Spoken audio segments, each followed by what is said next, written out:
എനിക്ക് പറ്റത്തൊന്നുമില്ല. എൻ്റെ daily routine എന്താണെന്നുള്ളത് ഞാനിപ്പോൾ പറയും. ഇതൊക്കെ കേൾക്കുമ്പോൾ ഞാൻ എന്ത് പറയാനാ. എൻ്റെ ഡെയിലി റുട്ടീൻ എന്താണെന്ന് ഞാനിപ്പോൾ പറയാൻ പോവാം. അല്ല, ഇത് കേട്ടോണേ. ഇത് കഴിഞ്ഞു കഴിഞ്ഞാൽ നീ ഈ പറയുന്ന റൊട്ടീൻ നാളെ മുതൽ നീ ഇവിടെ പ്രാവർത്തികമാക്കുന്നുണ്ടെങ്കിൽ മാത്രം ഞാൻ ഇവിടെ പറയത്തുള്ളൂ. പറയട്ടെ. വെളുപ്പിന് 5 മണിക്ക്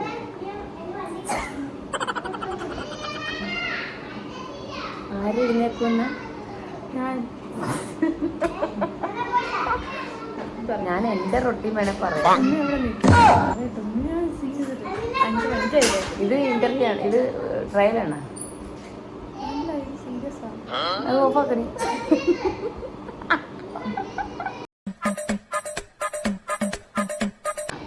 അപ്പോൾ എൻ്റെ ഡെയിലി റുട്ടീൻ എന്താണെന്നുള്ളത് ഞാനിപ്പോൾ ഇന്നപോലെ പറയാൻ പോവാം. ഞാൻ വെളുപ്പിന് 5 മണിക്ക് എഴുന്നേൽക്കും. രാവിലെ എഴുന്നേറ്റ് നേരെ വന്ന് ഇവിടെ വീടും പെരക്കാവും എല്ലാം നോക്കും.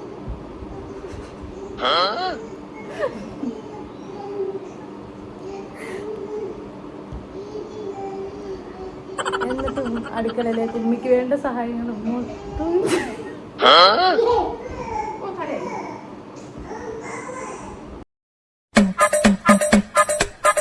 എൻ്റെ ഡെയിലി റുട്ടീൻ എന്തൊക്കെയാണെന്നുള്ളത് ഞാനിപ്പോൾ പറയാം.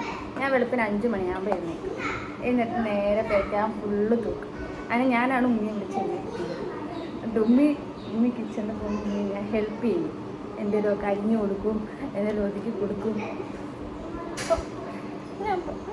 പിന്നെ എന്താണ്, ഉമ്മി ഇങ്ങനെ എഴുന്നേൽപ്പിച്ചിട്ട് ഞാൻ ഉമ്മി കിച്ചണിൽ പോകുമ്പോൾ ഉമ്മയെ ഹെൽപ്പ് ചെയ്യാൻ വേണ്ടി ഞാൻ കൂടെ പോകും. അത് കഴിഞ്ഞ് ഞാൻ പിന്നെ എൻ്റെ കുറച്ച് വർക്കും കാര്യങ്ങളും ഒക്കെ ചെയ്യും.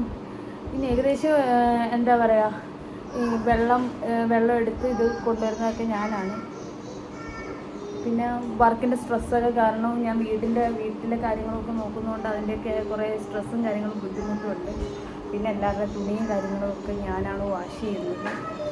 പിന്നെന്താണ്, ഉമ്മയെ ഞാൻ കൂടുതലും ജോലിയൊന്നും കൂടുതൽ ചെയ്യിപ്പിക്കത്തില്ല.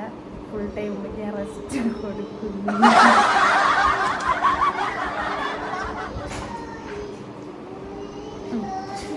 പിന്നെ എന്താണ്, ഉമ്മയ്ക്ക് എന്നെപ്പറ്റി എന്തെങ്കിലും പറയുന്നുണ്ടോ?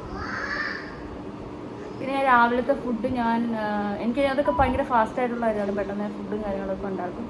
ഉച്ചയ്ക്കാണെങ്കിൽ എല്ലാവർക്കും 5 കൂട്ടം കറിയും കാര്യങ്ങളും ഒക്കെ വേണം. അപ്പോൾ അതെല്ലാം ഞാനതെല്ലാം സെറ്റ് ചെയ്യും. ഞാനങ്ങനെ ബുദ്ധിമുട്ടിക്കുന്ന പരിപാടിയേ ഇല്ല. പിന്നെ എന്ത് കാര്യവും ഉണ്ടെങ്കിലും എല്ലാം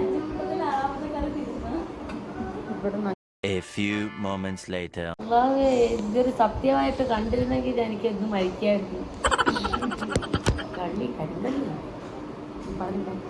പിന്നെ വീട് തുടയ്ക്കും, വീട് ഡെയിലി തുടച്ച് വൃത്തിയാക്കും. പിന്നെ എൻ്റെ അനിയത്തിമാരുടെ എല്ലാ കാര്യങ്ങളും നോക്കുന്നത് ഞാനാണ്. കണ്ട ഇപ്പോഴും ഞാൻ തന്നെ എല്ലാം ചെയ്യണം. കണ്ട എന്നെക്കൊണ്ട് ഉമ്മിക്ക് ഒന്നും ചെയ്യിപ്പിക്കുന്ന ഇഷ്ടമല്ല. പക്ഷെ ഉമ്മയുടെ കഷ്ടപ്പാട് കണ്ട് ഞാൻ ഉമ്മിക്ക് സഹായം ചെയ്ത് കൊടുക്കും. പിന്നെന്തുവാ രാജു ഉള്ളത്? ഞാൻ എന്തായാലും വീട്ടിലേക്കുള്ള സാധനം കാര്യങ്ങളും വാങ്ങി ഇന്ന പോലെ കൊടുക്കും. പിന്നെ എന്തായാലും എന്താ പ്രശ്നം കൈമറിയും.